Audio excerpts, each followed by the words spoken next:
I want you to get your limelight. Thank you so much.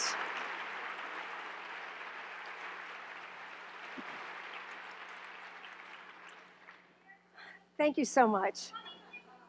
Thank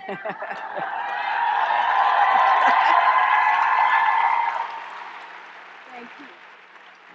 So inspiring to hear your comments, and we're so thankful to have you here today with us. I've asked this first question of our speaker yesterday, Katty Kay from the BBC, who just wrote The Confidence Code, not a book you need to read, and also Steve Forbes this morning on the economy. You've kind of answered it, but I want to ask it to you again in case you want to give us any others. So our theme, the rewards of risk. Can you share another personal risk that you took that you were wary of that turned out well for you, and then another that didn't go so well? I mean, it was great to hear about the senator, and thank goodness for that high school girl. Yes. Anything else you'd like to share? Well, yes, I have a long list, but I'll try to limit Don't we all?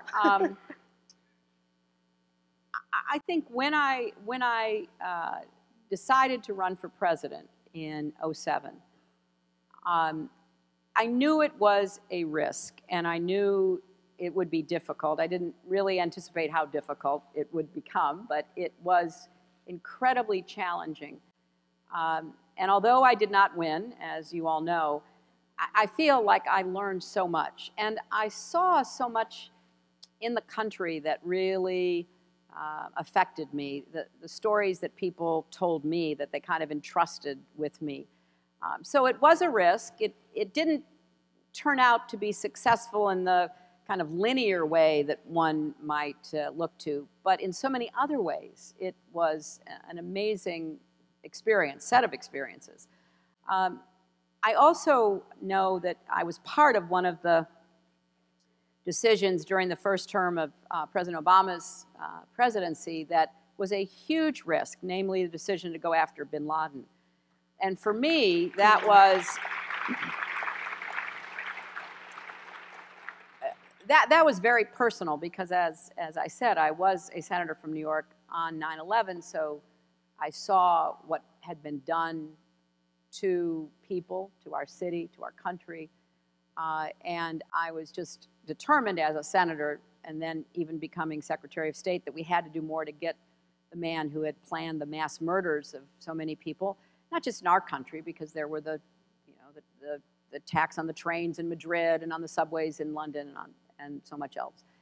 But it was by no means a sure thing, and I was brought into the very small group that was analyzing all of the intelligence to make a recommendation to the president. And it was one of those responsibilities you couldn't share with anybody. I couldn't talk to my staff. I couldn't even talk to my husband. I was just there trying to decide what I thought the president should do. And I was one of, the advisors were divided, and I was on the side which said, I think there is enough evidence to go after the compound in Abbottabad.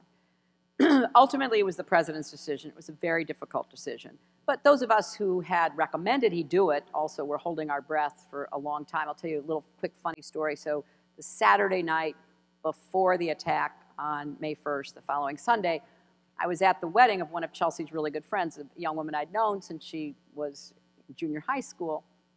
And she had a reception, and it was out on a roof deck in Georgetown in Washington. And I was talking to all these really smart young people. And I knew, I had to get up the next morning really early, go in and see what happened. So out of the blue, this young man says to me, Secretary Clinton, do you think we'll ever get Bin Laden? Couldn't believe it. Making conversation at a wedding reception, and he asks me that.